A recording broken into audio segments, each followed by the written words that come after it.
Write that down, write that down, write that down, write that down.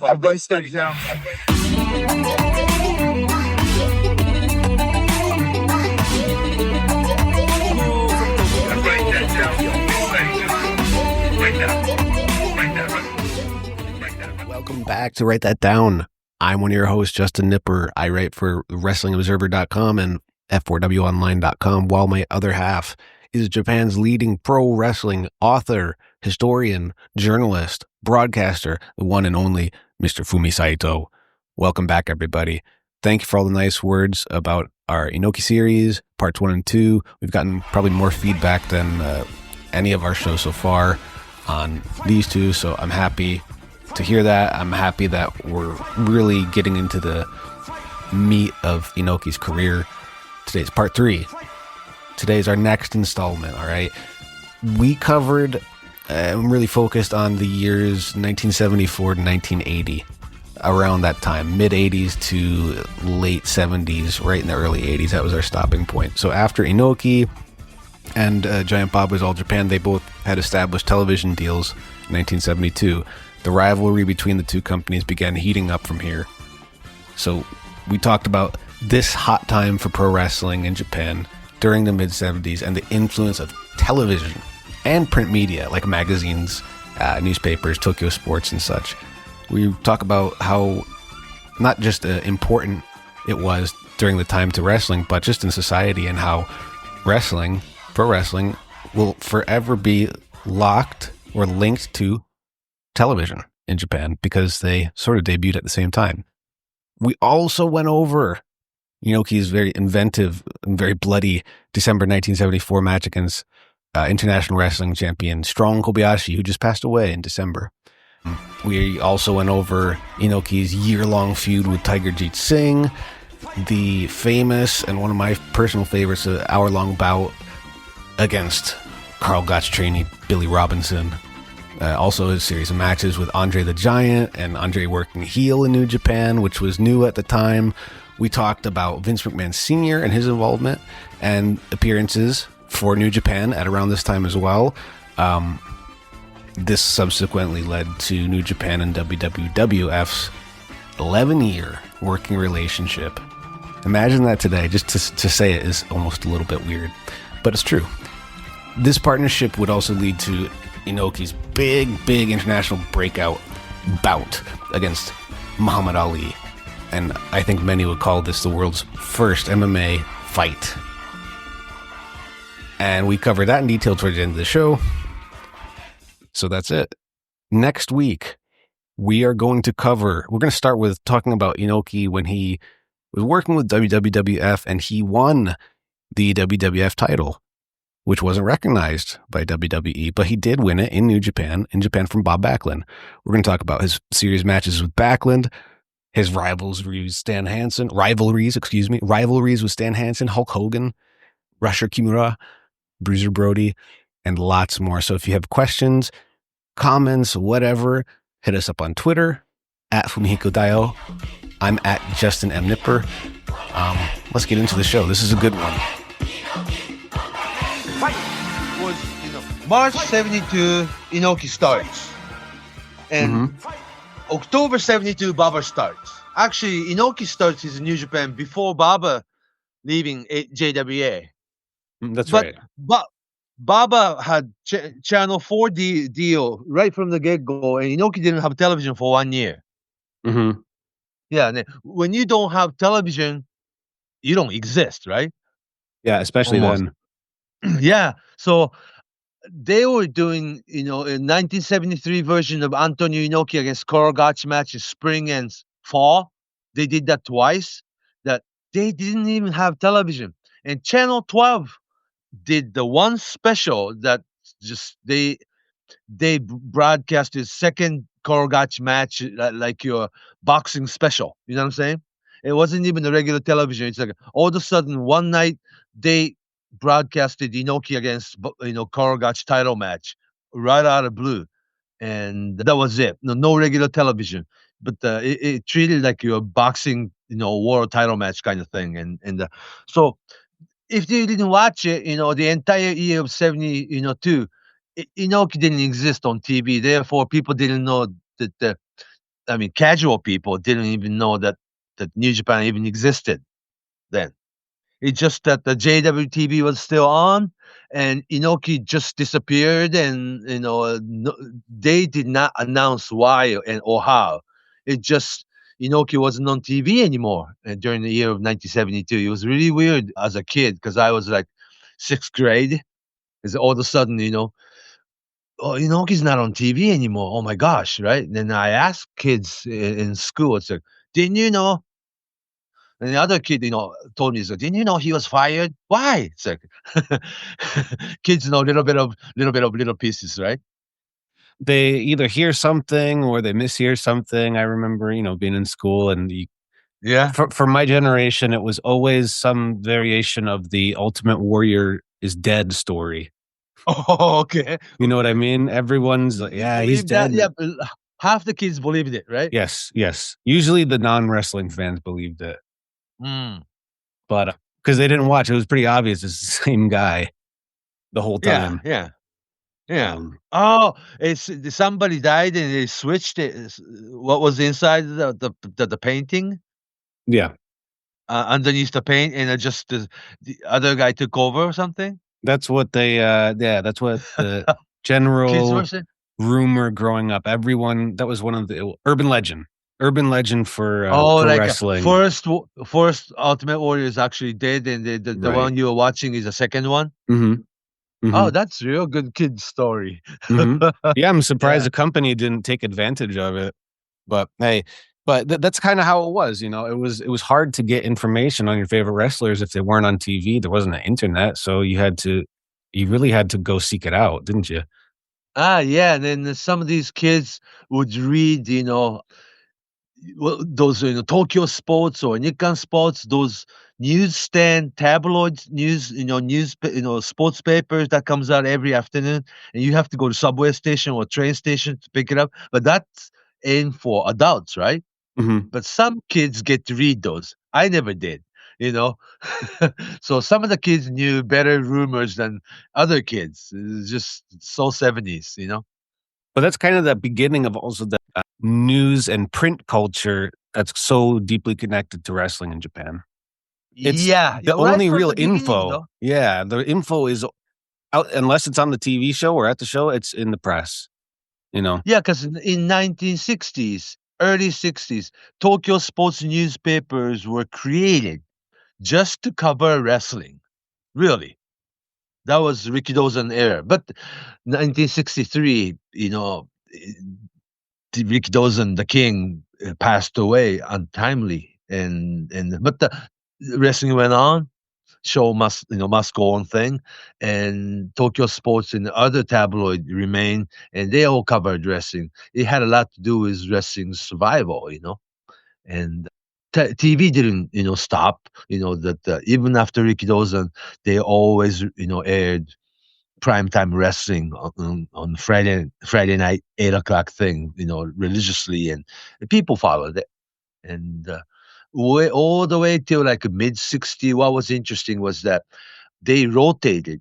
First week wrestling, same time slot, Friday night 8 o'clock, Channel 4. Second week Disney World, Disney. And third week wrestling, and fourth week Disney again. Isn't that interesting? I feel like pro wrestling in Japan is so deeply connected to TV media.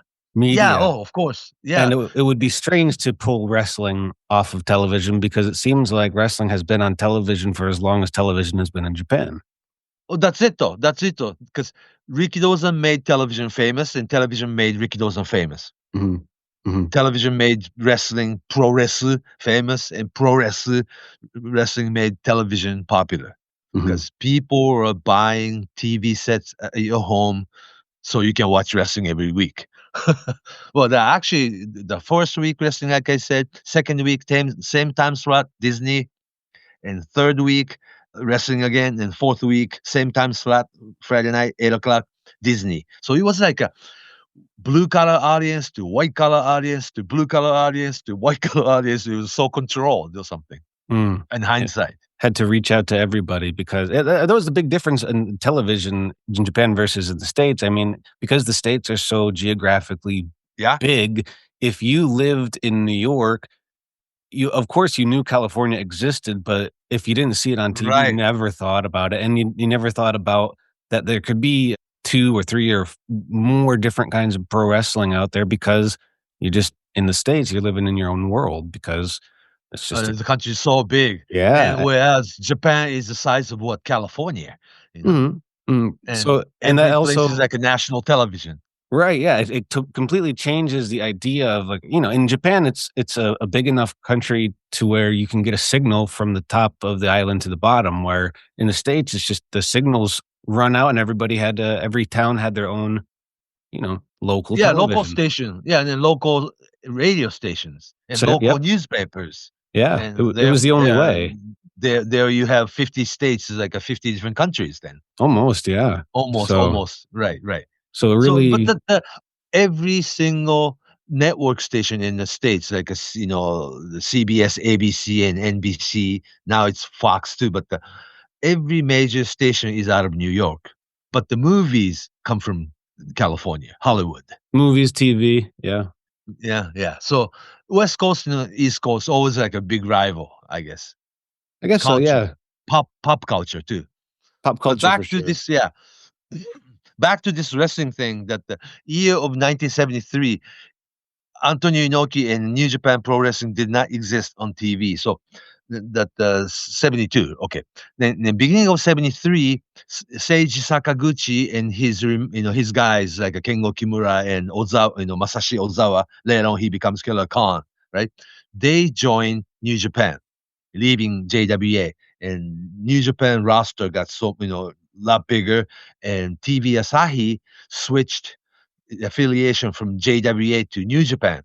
Then old JWA, Nippon Pro Wrestling, went down real quick, and New Japan pretty much took over what it was, what was left of it, and TV Asahi and New Japan, big tag team, and All Japan Pro Wrestling, Giant Baba, and Nippon TV Channel 4, big tag team. So therefore, 2 major leagues. It pretty much begins the year 73 instead of 72. The company opened in 1972, but the real war didn't start until the following year. Does that make sense? That's right. Because, I mean, the TV really heated things up, didn't it? I mean, it was really. Oh, and by the way, with New Japan and All Japan at that time, what days or nights were the shows on? In 1973, New Japan took over Friday night, 8 o'clock traditional time slot, just different channel 10, TV Asahi. And All Japan, Nippon TV, which was traditional wrestling channel right from the beginning, from Rikidozan era, they switched the television time to Saturday night, 8 o'clock. Saturday, so Friday night and Saturday night, both nights, they had wrestling on prime time. That's big. Okay, so 74 TV with New Japan and Inoki, the company's heating up. 73, things are moving. Yeah, and then this is when he's Sakaguchi joining. Yeah, and Inoki and Sakaguchi had a famous tag team. Right, that too. Yeah, and Sakaguchi was the one responsible bringing TV Asahi to Inoki. Therefore, they joined together. So how did that work with Sakaguchi? How did he get involved in everything? Well, Sakaguchi was the top guy for about 8 months period with JWA after both Baba and Inoki left. They still had TV. Who was the last top guy they had before dissolved? Yeah. And also he was former world champion judo, and he was golden rookie of 60s. And he was like clearly number 3 underneath the Baba and Inoki. But all of a sudden, after Baba and Inoki left old JWA, they appointed Sakaguchi to be the guy. But Sakaguchi knew that this company was going down. You know what I'm saying? Mm-hmm. As things were, and Sakaguchi's legacy has been so overlooked. If Inoki didn't get this TV Asahi deal, that the Inoki was in jeopardy. First year he didn't have television, he didn't have any American talent. He did Inoki against Kobayashi couple times, and other than that, it's like they were using American wrestlers that I didn't even recognize, the names, and without television, basically, like we said, that the New Japan didn't really exist in the public eyes. It was it wasn't the establishment. It was kind of the underground alternative to what was on TV with Baba in the main show. Yeah, and JWA. And international IWE had television too. So it's like, oh my gosh, what happened to Inoki? He just disappeared from television. I mean, during the year 72. But the Sakaguchi, and TV Asahi had a meeting that let's drop JWA and join New Japan and create a new form of company, and that will go. Then by doing so, you can get rid of all the old farts from the JWA era. You know what I'm saying? Yeah. Because it was like the ghost from Rikidozan era, the operation, the way they handle their money, the way they handle their 200 shows a year, scheduling and connection to states and all these things that the new generation should come in, who were Sakaguchi and Inoki in that. So Sakaguchi actually had a big role to bring in TV Asahi deal into New Japan and Inoki, and they joined together, and he became a big force. And he's still with New Japan to this day, 50 years later. Yeah, of course. And also Sakaguchi is so modest or humble, person that he wasn't really aiming to become star in that ring, but he wanted this New Japan wrestling business to success, I think.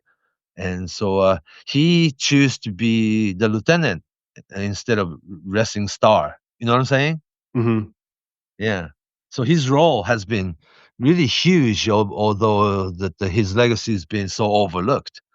But during this year of 1973, at the end of 73, that after Sakaguchi joined and New Japan became big and he had a TV Asahi deal, that was the year also that Inoki beat Johnny Powers to become NWF World Heavyweight Champion. Mm-hmm. NWF.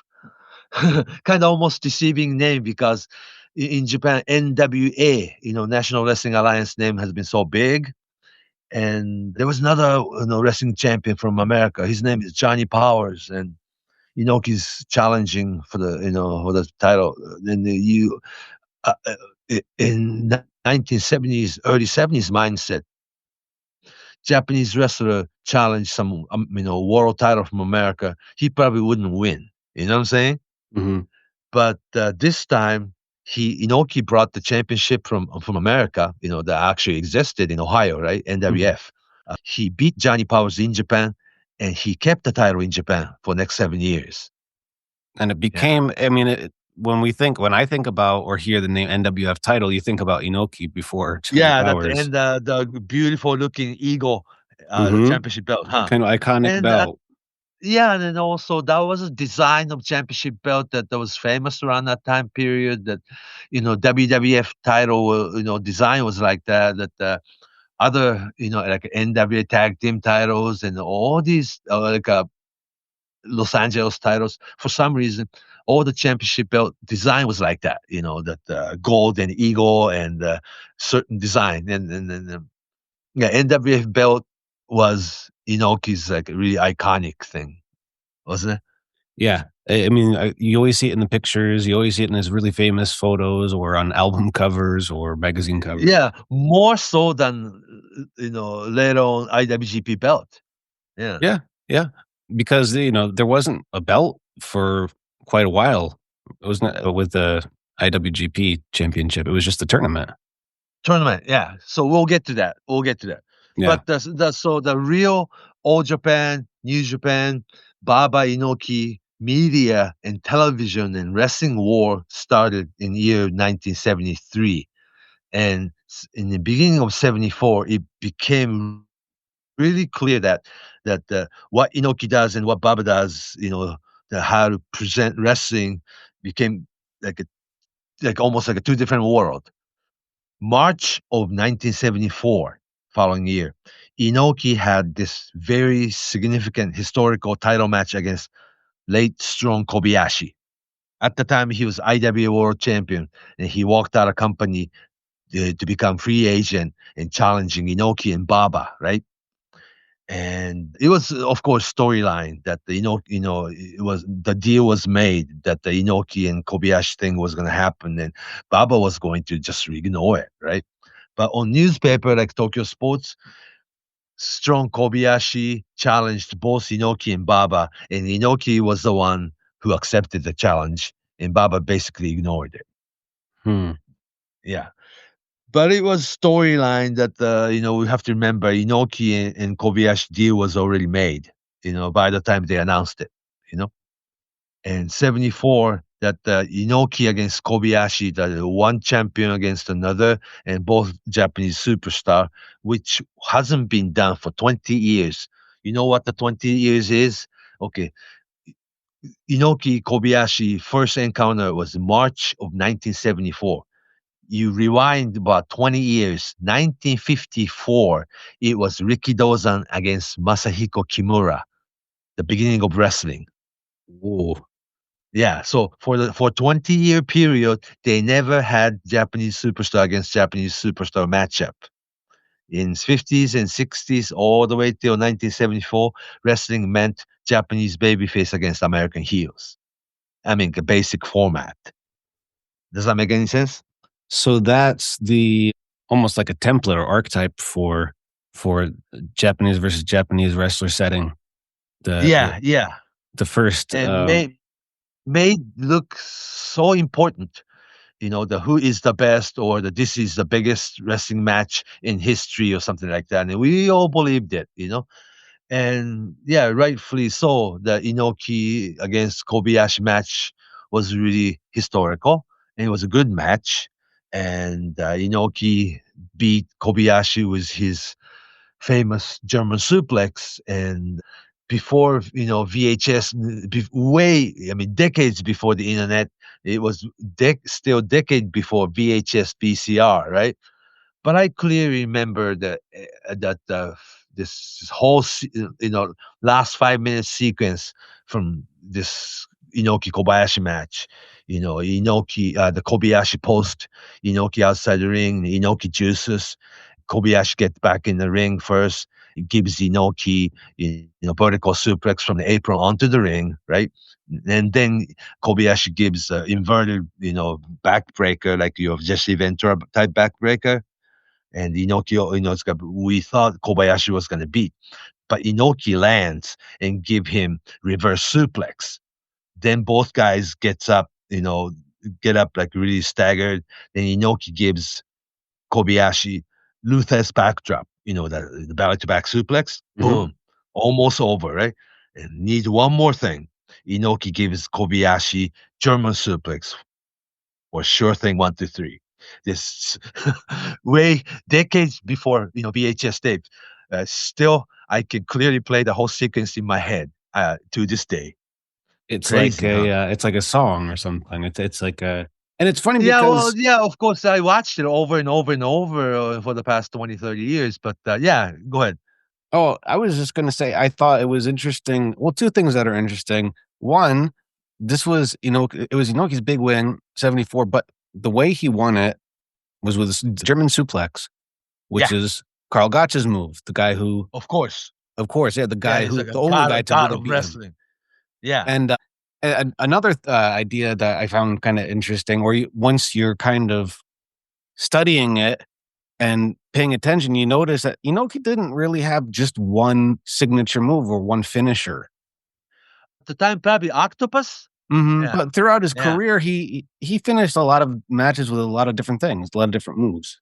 It is a lot like you're reinventing yourself, sales thing that, see, Inoki, as he grew older, and it's really hard on him because he has bad neck, that he stopped using German suplex.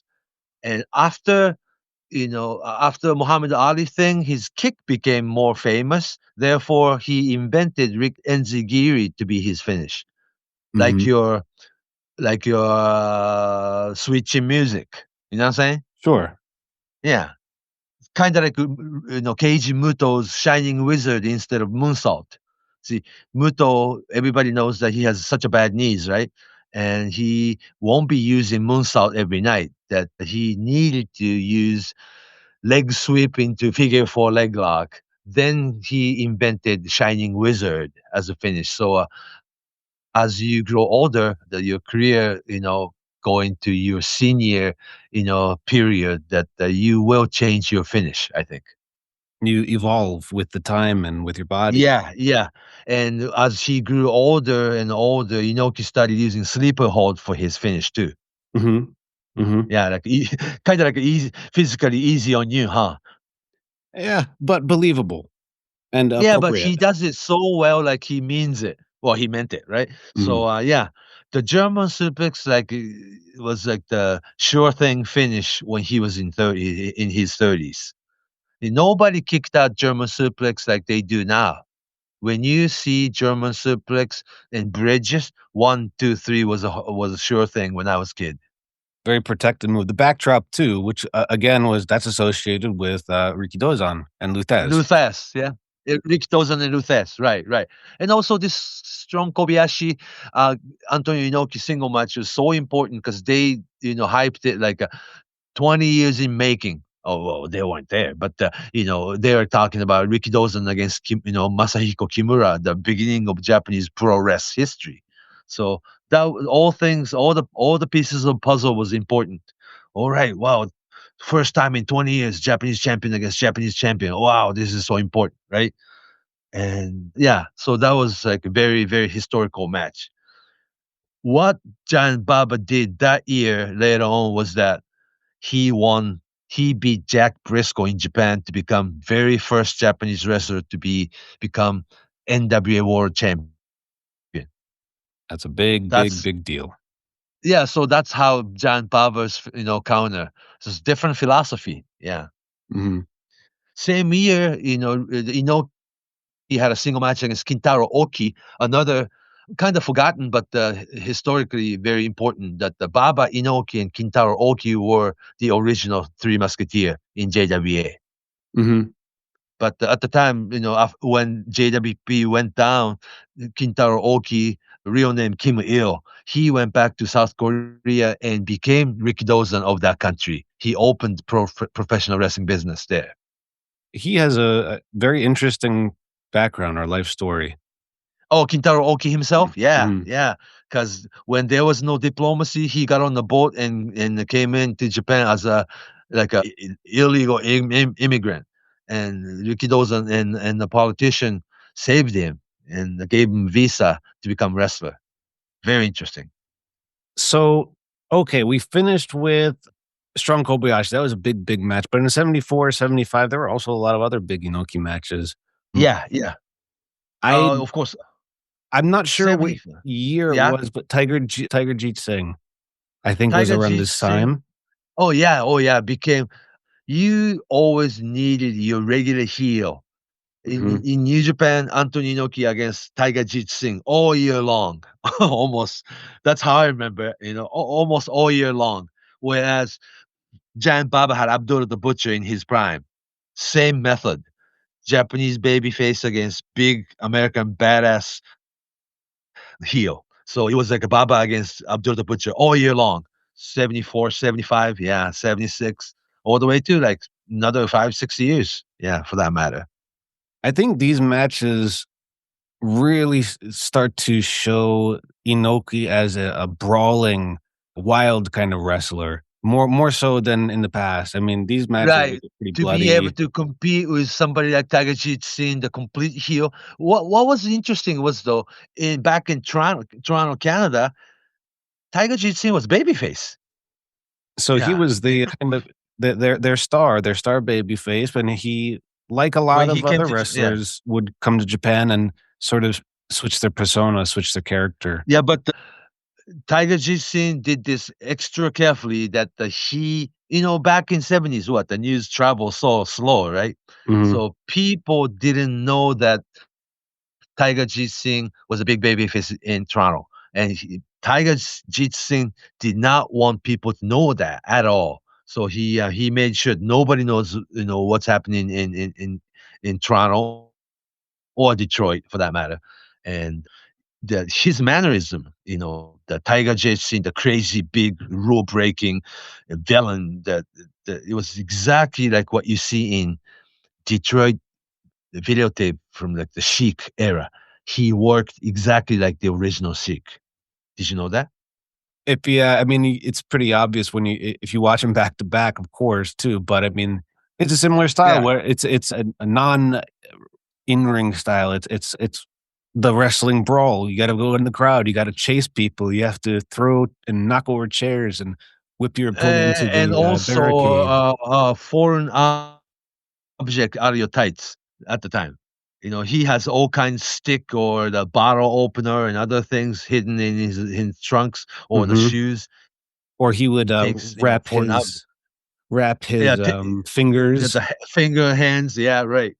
And back then, juice, double juice kind of thing. I mean, big, like a very almost primitive when you think about it now. But at the time, blood meant heat, right? Sure, it was raw. Inoki juiced and Tiger juice juiced, a lot of times double juice. And Baba too, Abdul the Butcher, every match, almost bloody, every match. Then Baba juice himself too. And then sometimes double juice, all these things, was on primetime television.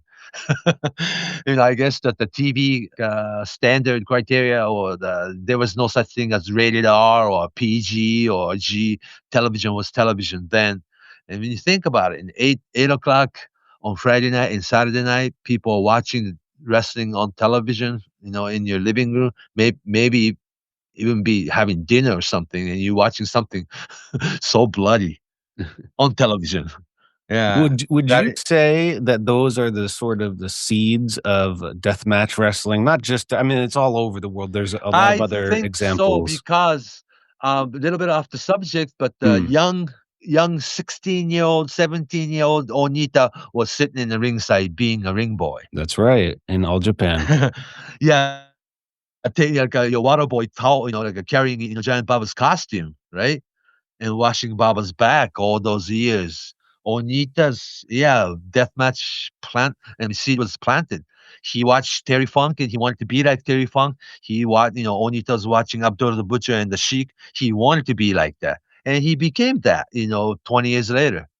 That's another story for another day, but that's interesting, right? That's a very interesting. So we'll probably come back to it when we talk about Baba down the road because he was Yeah, when you watch 70s videotapes, what's so interesting, you have to pay attention to who's seconding these wrestlers outside the ring, like you're, like a tracksuit, the top and bottom, like ring boys. Young Fujinami, the young Riki Choshu, the young, Yoshiaki Fujiwara, all those guys are in the ringside. Really. Yeah. And I recently watched second Inoki Strong Kobayashi match from December of 74. And if you get the video, I have a link, so I can probably send it to you. But there's, like I said, there is no big mic promo in Japanese wrestling, right? No backstage skit. Kind of like your sport interview, like your football interview kind of thing, network sportscaster will interview wrestlers coming into building and give short interview, but it was like treated like a real, sports interview, not like your 80s, 90s promo kind of thing. No big storyline or skit, but they did that in the ring. And what I'm talking about is this very beginning of this, second Inoki match from December of 74.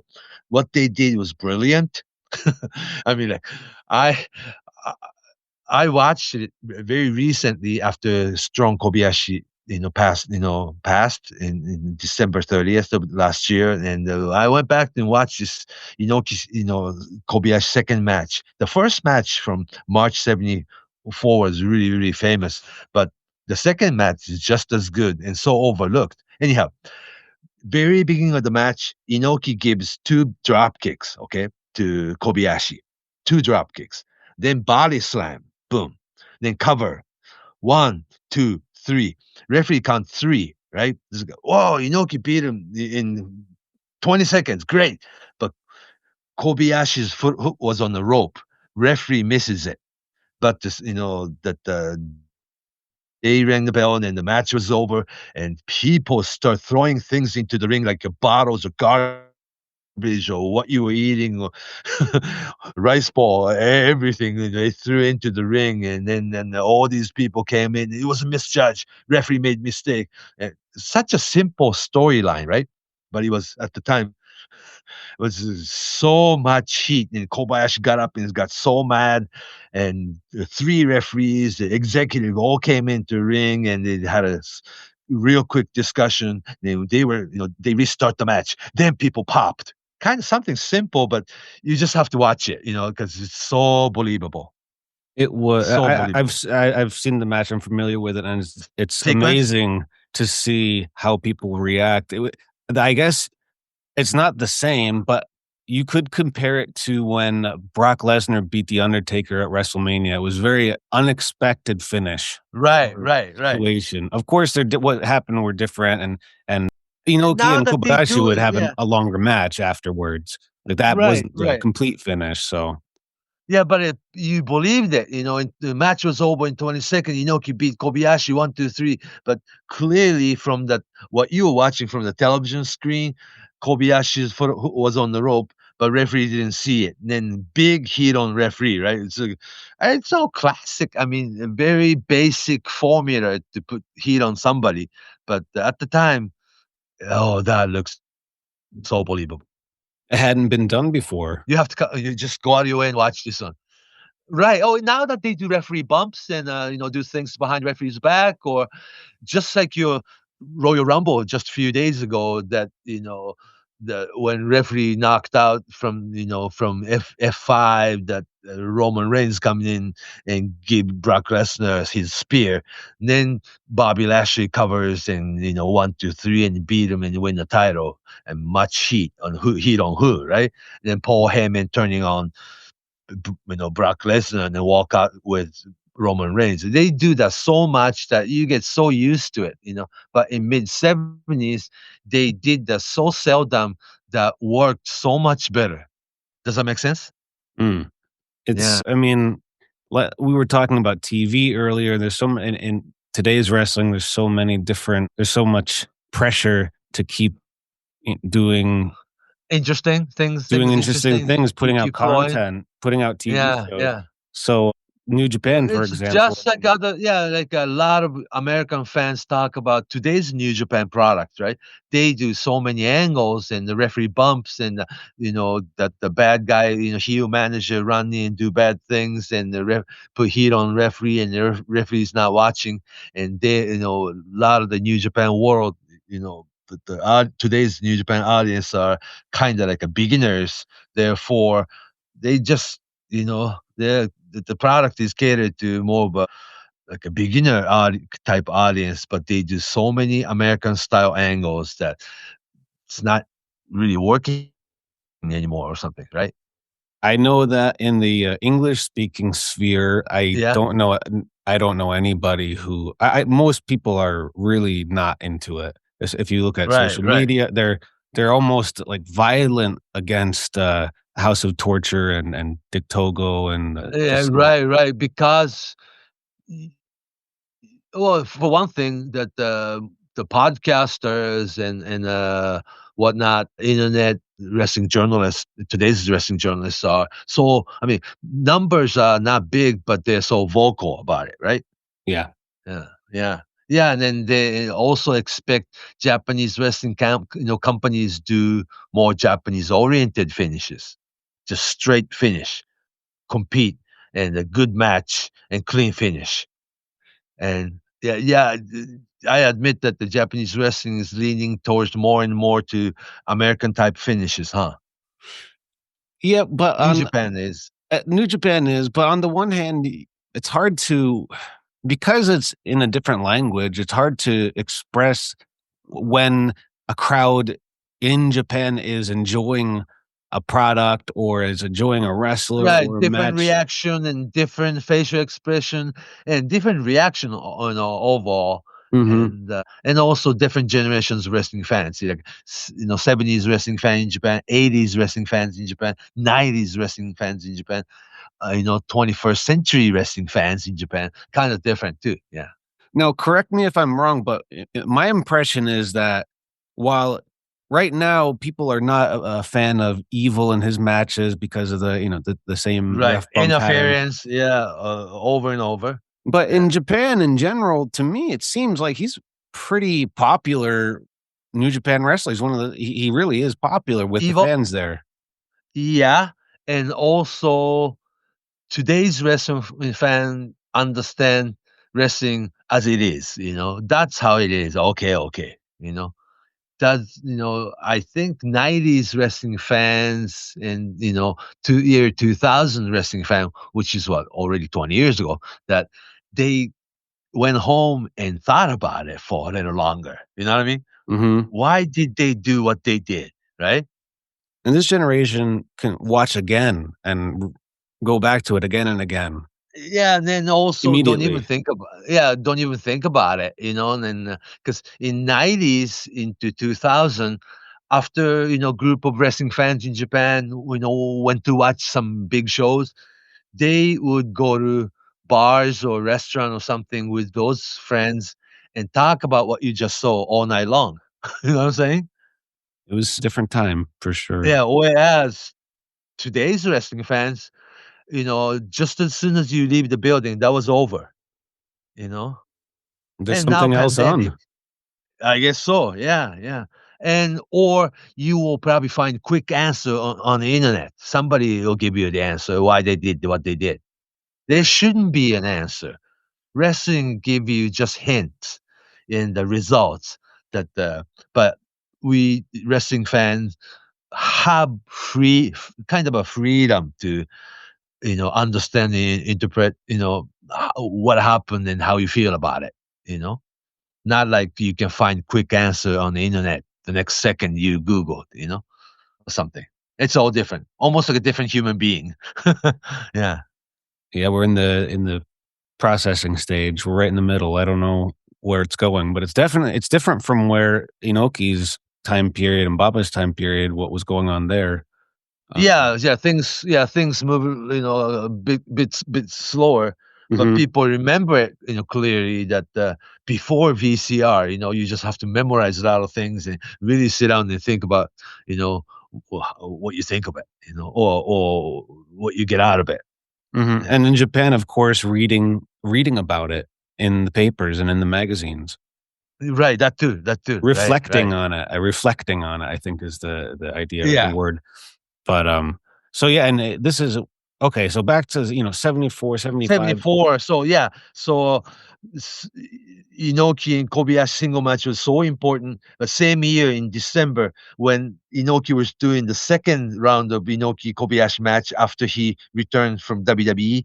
See, Kobayashi had a long 9-month tour in New York and had this great WWF run and came back fresh with new mustache and a different look and a different attitude, and had a second match, right? And he really had the traditional American heel style down, especially when he had that match with Inoki. The second time? Yeah, I mean, he was on the TV show kind of regularly. If anybody goes back and watches those Allentown, Pennsylvania TV tapings, he was on the show. I remember he you had can go back and watch stuff.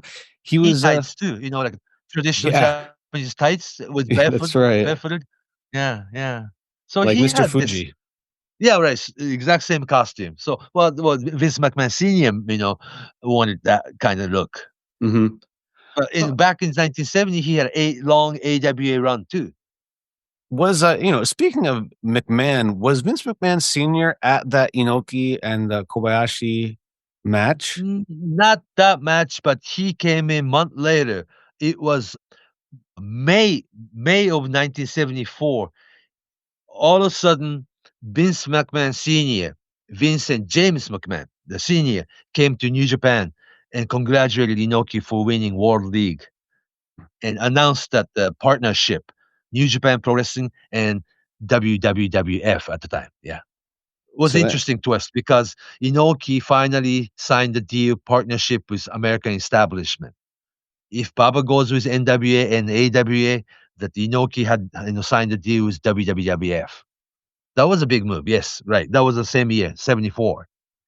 And the New Japan and New York WWF partnership would last all the way till like 1985. So That's 11-year partnership. Yeah.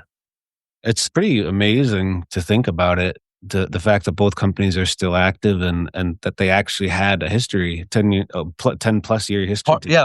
Partnership. Yeah, today's New Japan isn't Inoki's New Japan, and today's WWE isn't Vince McMahon Sr.'s WWE. It's different generation, but it's same company. That's amazing. Yeah, same bloodline, so to speak. Yeah. Well, today's All Japan Pro Wrestling isn't exactly Giant Baba's All Japan Pro Wrestling, but it's the same bloodline, and they still use exact same logo and has Triple Crown. So that's very right. interesting. Yeah. Kind of like Stardom and All Japan Women. Japan Women, yeah. Yeah, not exactly, but the same idea. Yeah, that's the same heritage kind of thing. Mm-hmm. But it's then also we have to point out that All Japan, today's All Japan still have spring traditional tournament champion carnival. Remember? Mm-hmm. Like their G1. And also, and in December they have real world tag team tournament every year. I mean, like a 40 plus year history. The reason in 1974 Inoki started revival of World League.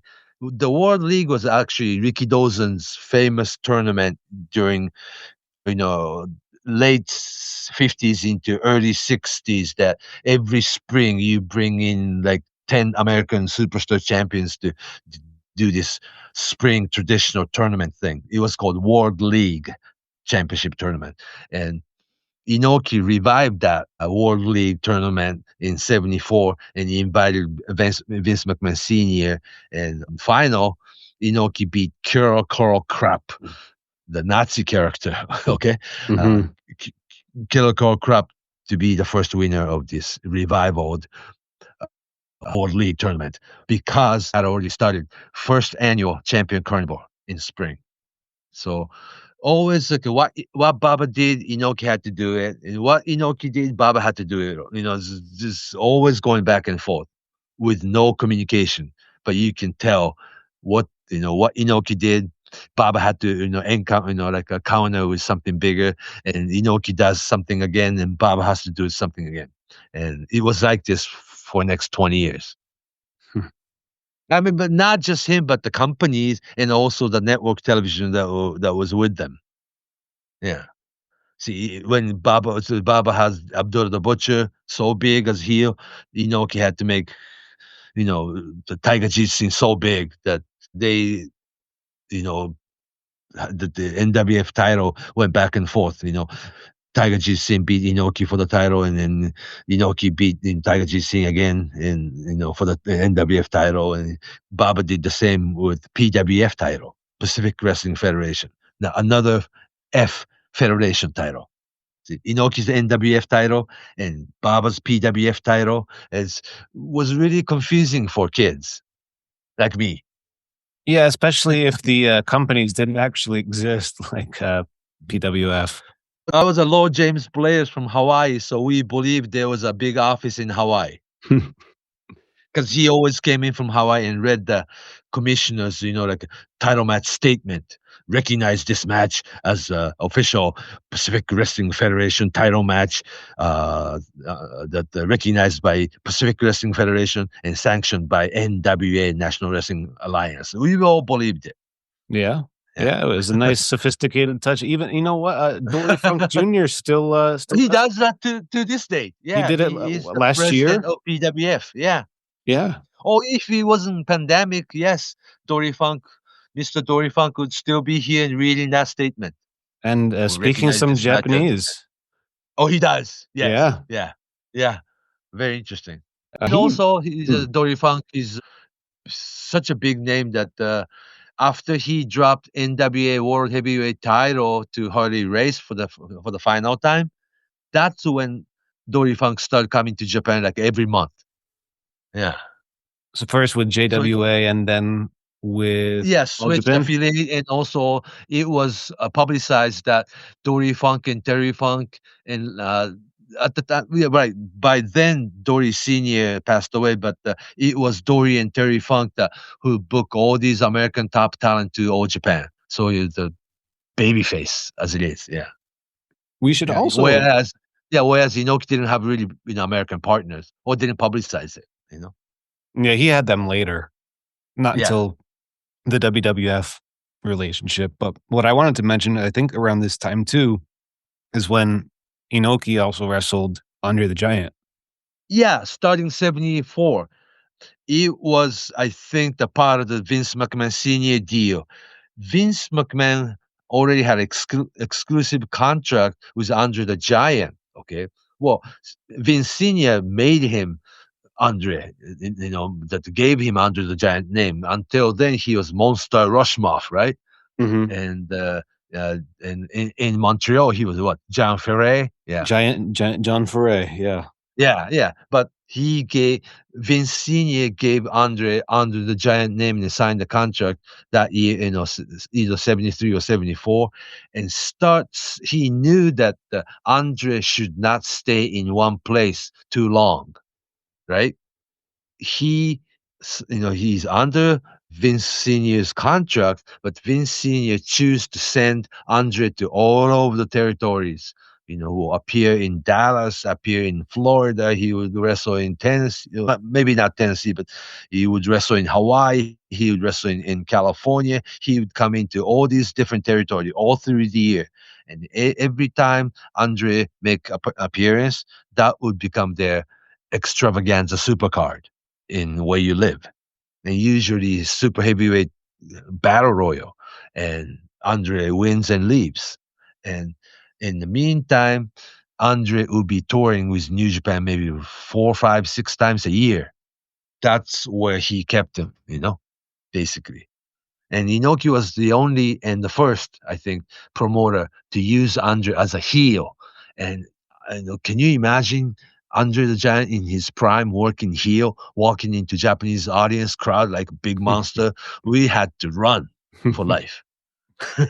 He was a giant. He was bigger than Baba. He was huge. And heavier than Baba, and didn't have bad knees yet, and didn't have bad back yet.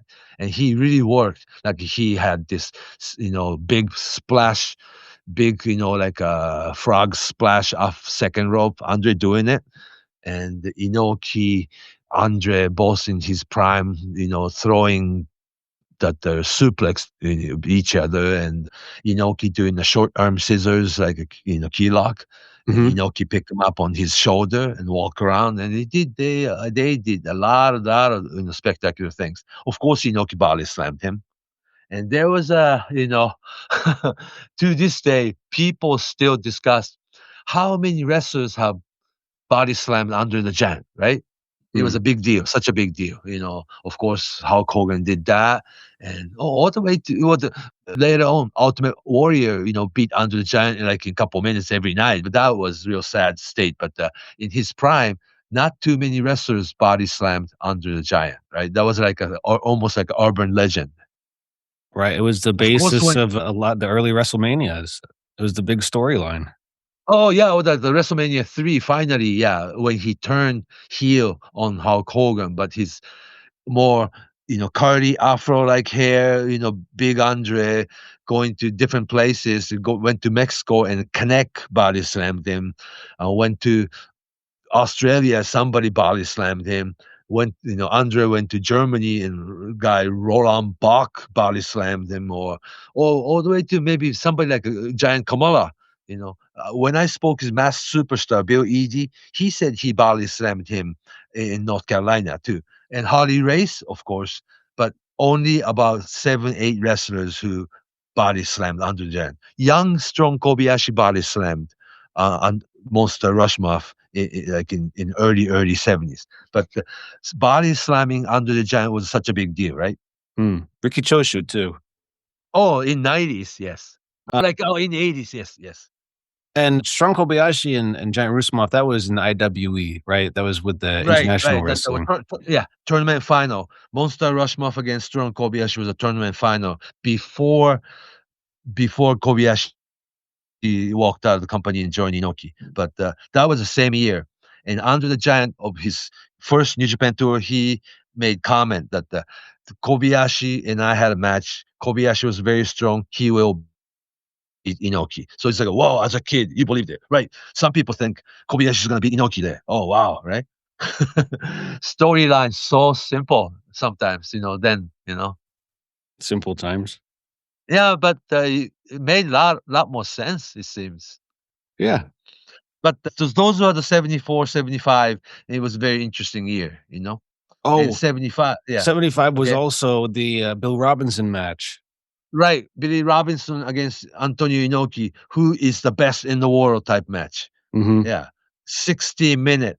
I watched the videotape over and over, and so it's like I forgot how I felt first, but it was 60-minute, 2 out of 3 fall match, and the first fall didn't come in until like a 44-minute mark.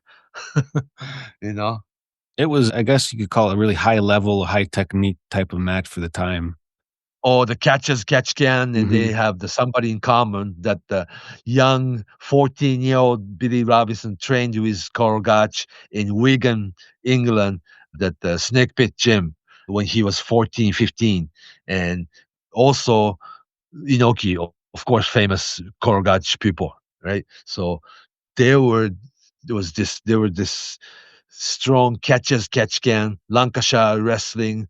I mean, no nonsense, the real pro wrestling image to it, because those were the time Inoki was using this, idea that Inoki's wrestling and New Japan pro wrestling is real. And what you see on Baba's television, you don't know. It's like, you know what I'm saying? Giving strong hint. Baba's wrestling is phony and Inoki's wrestling is real deal. And a lot of people believed it though then. Because Baba's style was more associated with international style, the American style, which always had moves slower, bouncing off the ropes. Big boot. So comedy, it's a little bit more of a show. But Baba was the one who was having important single match with important American superstars all along. See, old JWA didn't give Inoki chance to, have single match against people like Bruno Sammartino, the Gene Koniski, the, whatnot. I mean, who was world champion at the time. It was always Baba who had the position or who hosted those existing world champion from America and have important title match at the baseball stadium type setup. Yeah. So there's clearly difference, that Inoki being underdog, this is Inoki episode number 3, so we should talk more about Inoki. But we got to talk about Giant Baba in Baba episode, because you and I talked about that before. It seems like that for American fans or today's wrestling historian, Inoki is a lot more popular than Giant Baba, right? But in Japan, those two superstars has always been equally popular. See, there's Inoki fans, but there's strong Baba fan and All Japan fans. Seriously, it's like these two philosophies, like 2 different leagues, 2 different wrestling.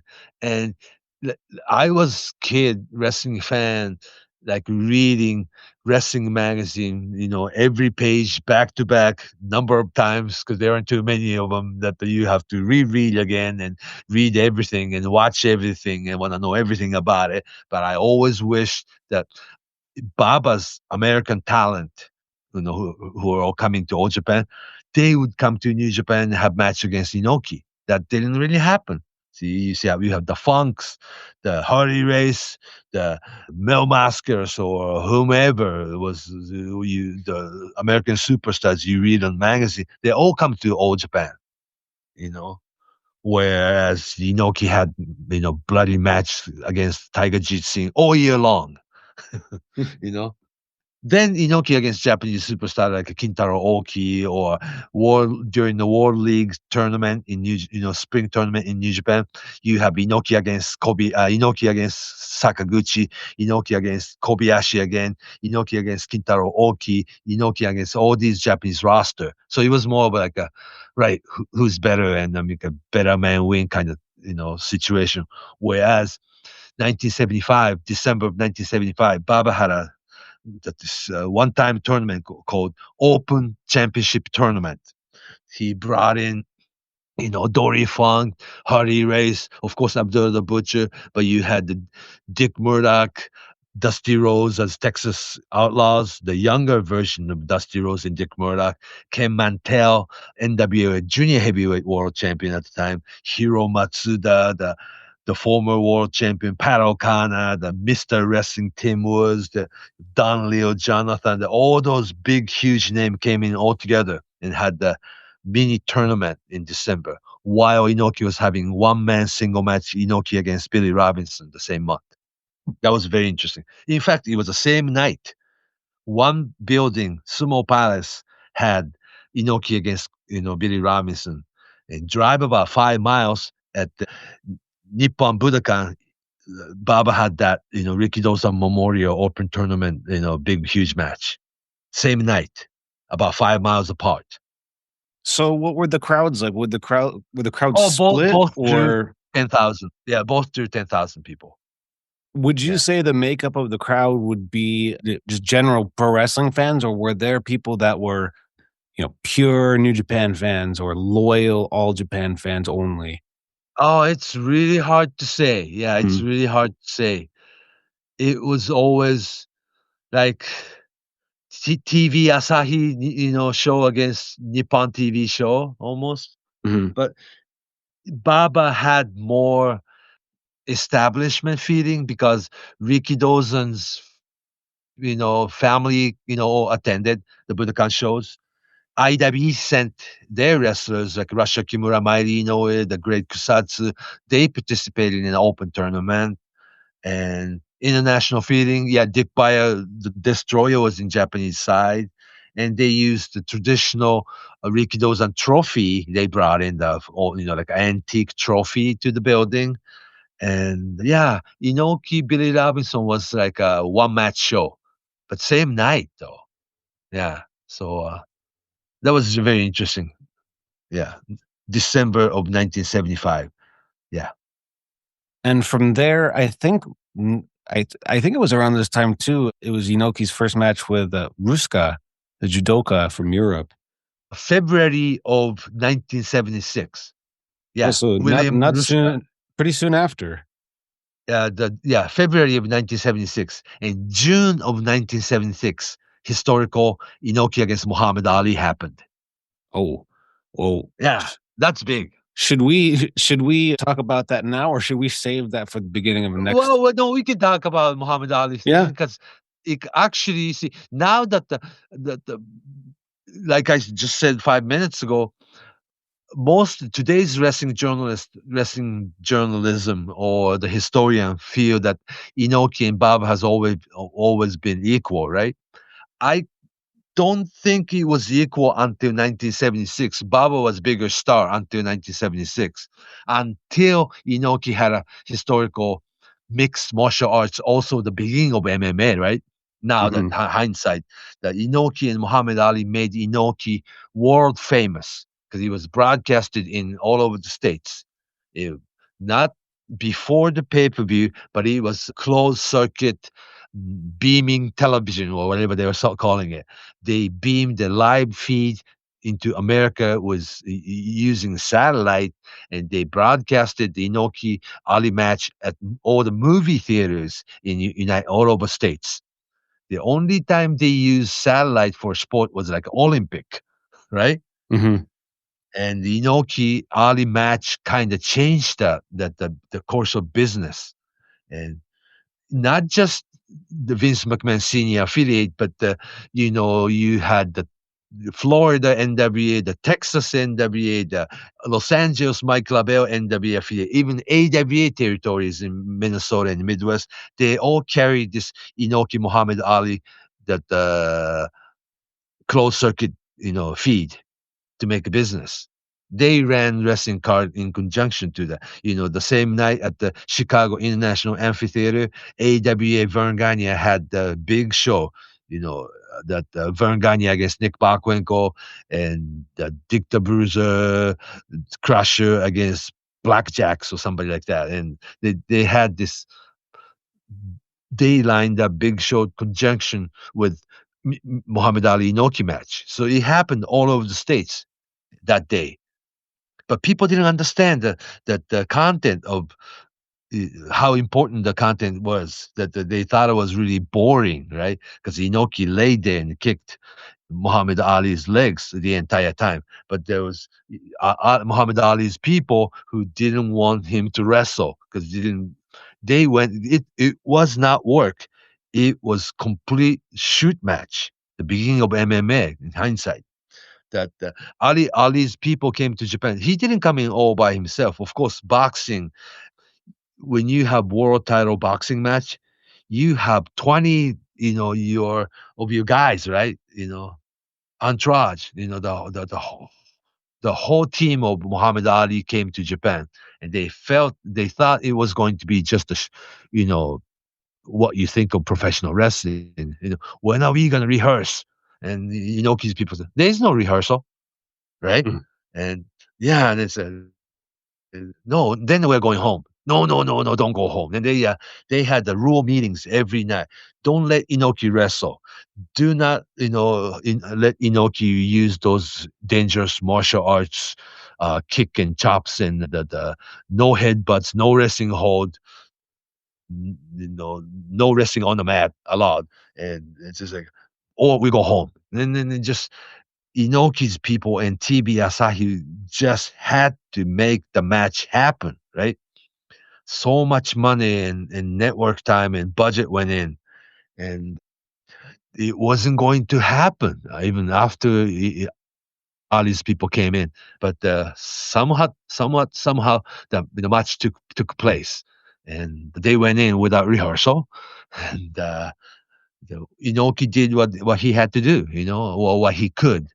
That he couldn't wrestle, he couldn't grapple, and what can you do, And he looked at the rules that okay, he could lay there and actually kick Ali's legs the entire time, and that's far enough that he's not gonna hit you. And it was like a well thought out strategy. And at the time, audience or the world audience or the wrestling audience, none of us are educated enough that this is what's gonna happen in real fight situation. Does that make sense? Oh yeah, there was no comparison yet. I mean, there were Right. kickboxing tournament. That's not the same though. It's still a sport. It's still a mixed Yeah, martial the arts kickbox. wasn't. Oh, yeah, the kickboxer against kickboxer, yes, but But that's professional not boxer the like same. Ali against professional wrestler, Inoki wasn't about to box, and Ali wasn't going to wrestle or let Inoki grapple, and he wasn't going to let him use elbows and not even gonna let Inoki hold you anywhere in your body. What can you do? And then they were all, the Ali's people all ready to pack up and leave, you know, and yeah, the match had to take place. And also, it's almost urban legend, but Ali's asking price was like anything, even the $1 above $6 million. $6 million at the time, 1976, $6 million. That's a lot of money, right? It's a lot of money. A lot of In money was involved. 1976. Yeah. And also it became, from his, Ali's joke. If you remember the real famous television show that was really popular at the time, $6 Million Man? Mhm. Yeah. Steve Austin, Right. Steve Austin was the main character's name. not Interesting. Stone Cold. No, but yeah, whatever Majors, yeah. That Lee Majors. Right. $6 Million Man was a big television show, and the $6 Million meant it was like astronomical figure, right? At the time. So Ali said, all right, anyway, even $1, that anything above $6 million, I'll take the fight. Then Japanese television and Inoki's sponsors and New Japan Pro Wrestling took it seriously and gathered up $6 million and another 100,000 on it. And I guess Ali's people had to take the fight. It all started in one conversation Muhammad Ali had with Olympic wrestling chairman, Mr. Hachiro Hatta. Is there any Japanese challenger? Oh, I don't think so. Kind of thing. There was a conversation. There was no heavyweight Japanese boxer at the time. When you think about professional boxing, Japanese boxer with the bantamweight or super welter at tops, not even the middleweight, and let alone heavyweight boxer that never existed at the time. Anyhow, so Muhammad Ali spoke with Hachiro Hatta, that the chairman of Japanese Olympic Wrestling.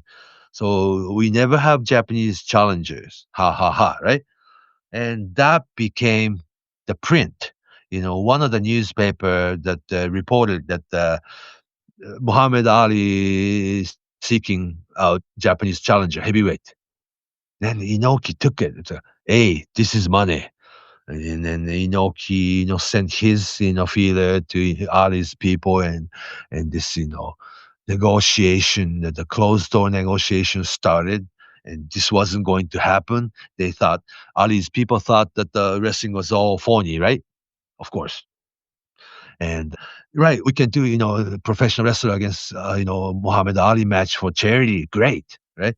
Charity, right? Fine. But no, it was Inoki's idea to have single match against Muhammad Ali and broadcasted all over the world. It was only just, 5-6 months after the Kinshasa's miracle. Remember? Ali just came off of George Foreman fight. His biggest match. Remember? It was probably the only option Inoki had to try to get more popular than Baba, who was just so popular at the time. And also a worldwide name. Mhm. All these wrestling promoter in America until 1976. See, Baba was a man. I'm talking about, NWA chairman Sam Machinik, AWA Vern Gagne, that the NWA Florida, the Eddie Graham, that the Dallas, Texas, Fritz Von Erich, all these, the Sheik, the original Sheik, the Ed Farhart from Detroit, Toronto, that the Tunney family, that all these huge NWA promoter all over America and Canada. When you talk, when they thought about Japanese wrestling, Giant Baba was the only promoter. And Inoki who, right? Antonio who, right? At the time. Really. Baba was the only establishment among this wrestling community in America. When you think about Japanese wrestling, Baba was the only promoter worth talking about. Doing The business. mentality was Baba equals Japan. Japanese, Japan. Of Japan. Right. Yeah, I think so. And it was as if it was believed that JWA went down and Baba took over. It wasn't like that, though. Baba walked out and started his All Japan Pro Wrestling, but all those details were forgotten, and American promoters believed that the JWA went down and Baba took over. Well, it looks like it, though. And now it does look like it. Yeah. Yeah, we're going to touch on all of that when we hit on the Baba. We're The probably Baba legacy, yeah. But But yeah, tonight, cross paths a lot, but that's right. But the Muhammad Ali fight was very important, and it became even more important 40 years later when you look back and watch 40-year-old Inoki Ali match in its entirety. This is what would happen, and when you don't have MMA rules to do MMA match. And what they did was so brilliant. Yeah. It At the was, time, it's like such a boring thing, Yeah. but it was thinking like if you were a pro wrestler in this situation, what would a pro wrestler do? Inoki seemed to be that persona 24 hours a day, 7 days a week. And also, crazy enough to go in the ring with somebody like Muhammad Ali Fearless. in his prime. Mhm. You'll probably get killed, huh? It was I think that was part of the appeal too, is that no one knew what was going to happen. No one knew because there was no MMA. There were what could we compare it to? Right, right. That Inoki proved himself 6 months, 4 months earlier against, Olympic judo gold medal William Ruska, and he beat him, right? Of Mhm. course, it was work, I'm sure. But Inoki can handle gold medal judoka from Munich Olympic. That Inoki might be able to handle Muhammad Ali too. He's gonna grab him and give him German suplex or something. Oh my god, right? I got excited, and it was actually for the States as a big market. You know why? Yeah, I didn't understand at the time. This Muhammad Ali Inoki match happened Saturday morning at noon. No, actually, Saturday morning, 11 o'clock on Saturday in Japan. Mhm. You know what that was? It's a 9 o'clock prime time Friday night in New York. Mhm. Yeah, live feed, satellite feed into America. But the actual match took place in Nippon Budokan Saturday morning, 11 o'clock a.m. I didn't understand that. And at the time, though, when I was ninth grade. Match is happening noon on television live, right? And at the time, we had morning class on Saturdays. The Saturday you had half day in school, and I was ninth grade. Just as soon as the morning class was over, we all ran to home. We ran all the way home to watch Inoki Ali. That was like we every kid my age, of course, every kid remembers that day. That was Saturday morning. We still had school, just morning. But just as soon as this morning class was over, we all ran to somebody's house or somebody's parents' house to sit and watch Inoki against Muhammad Ali live. That was such a big deal. So, at the time, what Yeah. was the general reaction to the match? What were people what was were they bored? Were fans into it? W Oh, until actual match, it was a big, huge deal. But like I said, nobody knew how to watch MMA fight or knew the concept of MMA at the time, or simply boxer against wrestler type match. What can be or what could what can happen, and it was huge deal. And what they did was what they did, and every single regular newspaper like Yomiuri, Asahi, Mainichi newspaper, every single network actual news carried it and bashed it like such a hype, no match. I mean, they really, they just they bashed it. took pretty much so. Big business, no match. It's a boring match or the fake, or I mean, they really use that word too. What's gonna happen? It was no show. It was like a big, big hype, nothing happened thing. It took them decades to understand what really was, really. But the most people, newspaper or the boxing critic or TV critics or sport critic, they all bashed it. Like so much hype, nothing happened. Kind of like that. They didn't have the eyes to witness, MMA. Wasn't educated. It just 30 years too soon. On hindsight, right? It was one of the first big experiments and what led to, Yeah, yeah. you know But after that, they slowly but surely, but we saw the evidence that Inoki became big, huge name all over the world. After that, that evidently, if you remember the Bad News Bears Go to Japan movie, Mhm, I mean, second one, the first one had Tatum O'Neal in it, right? mhm. Second series of the Bad News Bears movie, the Little League baseball movie, the second one came to Japan. Okay, Inoki had part in it. 1977 movie. It came out 1978, but the 34-year-old Inoki taking on kids. There was a scene, but there's a trailer, 3-minute trailer on YouTube. Somebody put that up recently. Bad News Bears Go to Japan. That's a movie. Inoki has part in it. Yeah, that was the year after Muhammad Ali fight. Yeah, it was interesting, and he start making more frequent trip to Madison Square Gardens on that point on. He would be in Yeah. some of the upper card matches in Madison Square Garden, Iron Sheik.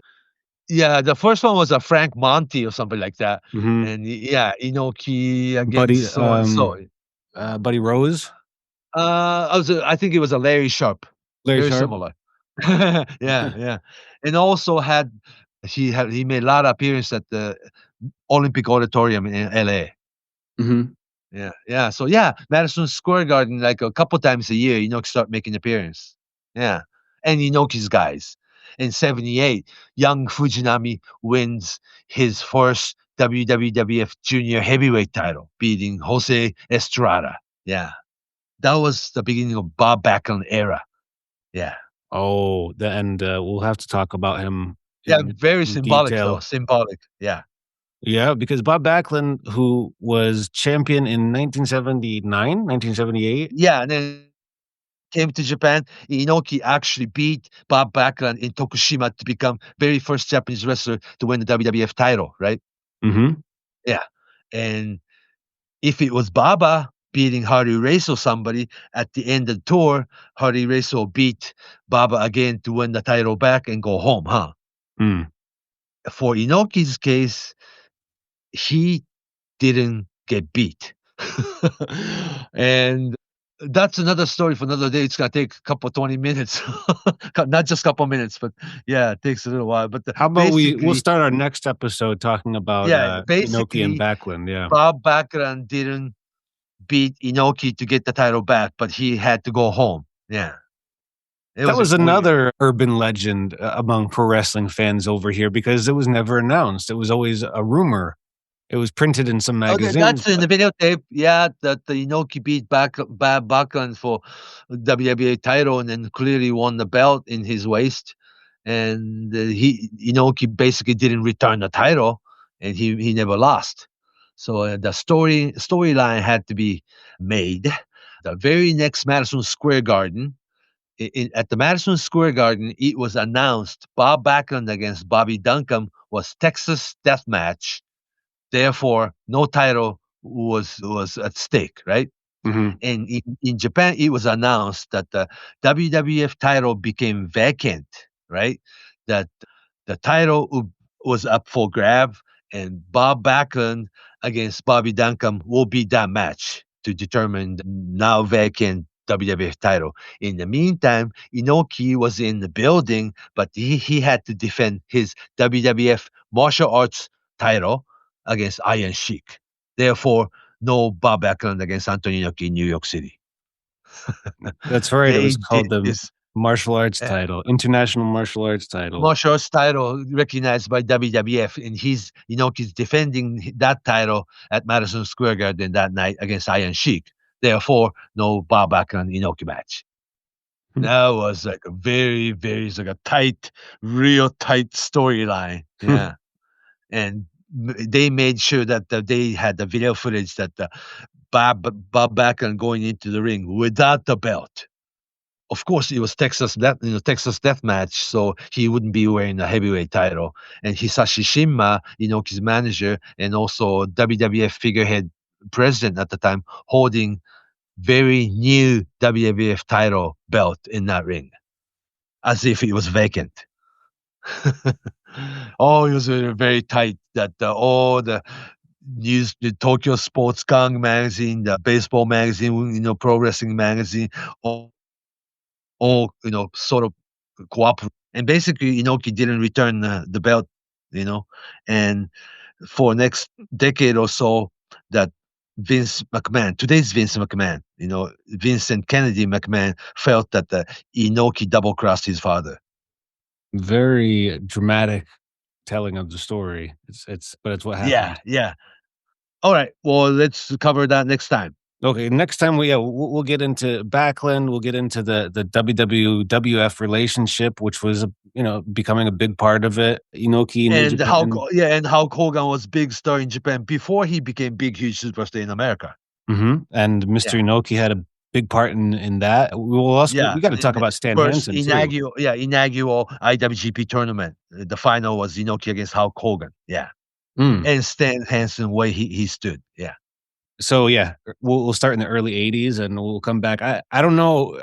Fumi, do you think we're gonna have to do more than 5? I think we might have to. Is it? We are doing part 3 now. Part 3, but we're only on 1980. Still about 40 years. We'll make it. No. We'll do. People get bored, so that we'll pack everything into 5 episodes. All right, we'll do our best. And actually, thanks to everyone who's been listening over the past couple of weeks. We've gotten some nice feedback on Twitter. So thanks to everybody. You. Yeah. If you have questions, we're having a great time. We're We're motivated because this is a good platform to really get deeply into what happened. It's always easy to just read a line or two on Wikipedia, but it's not the whole story, especially when it comes to the Japanese stuff. Oh, Wikipedia is written by some fans. It's who read whoever what we've been writing. Yeah. So, but this time in Inoki's career is really exciting. The matches are very great. And actually, if anybody has New Japan World, which has most of Inoki's matches, recently Kevin Kelly and Chris Charlton from New Japan English commentary. Inoki DVD box just came out, with all the historical matches in there. Like Inoki against Dory Funk NWF title match 69 and 70. Inoki against Jack Brisco before Jack Brisco was NWF champion. Stuff like that. Inoki against Fritz von Erken, maybe? Yeah, something like that. Some tape existed and survived, and some they didn't save, So I didn't buy that DVD box, so I asked someone who's Inoki fan, Inoki mania. Yeah. Is that available overseas or just in Japan? Sometimes, the DVD has thing called the region code, right? That's right. American DVD cannot be played in Japanese DVD player and vice versa. But there is a little device that can erase it. I don't know if it's legal or not, but the region is a really tricky thing on DVD. But and sooner or later you'll probably find it on if not YouTube, but it is another thing called Motion. Daily Motion? Yeah, you can find more things on Daily Motion. Are we allowed to say that? I don't know. Sure, I don't know. Yeah. If anybody has a problem. YouTube, there's a group of people who's erasing all these tapes, right? Because it's not. I think that's the company. That's TV Asahi, and because it's not legitimate, But sometimes you'll still find a lot of important historical footage on YouTube if you look for it, long enough. And Daily Motion too. Yeah. All right. We'll cover a lot of things again on our Inoki episode 4, right? That's right. That'll be next week. So where can people ask you questions or leave comments for you? On Twitter, Fumihiko Fumihiko Fumihiko or Fumi Saito on Twitter. And I'm also on Instagram, Fumi Saito 2001. But I'm not on Instagram that much. But on Twitter or Facebook, please send me a question or a friend request with some notes on it. And if somebody send me just friend request, I don't even know this person, so I may not be able to accept it. Yeah. And I'm on Twitter at Justin M. Knipper, Knipper. That'll be it for this week. So Fumi, take it away. So long from Tokyo. I write that down.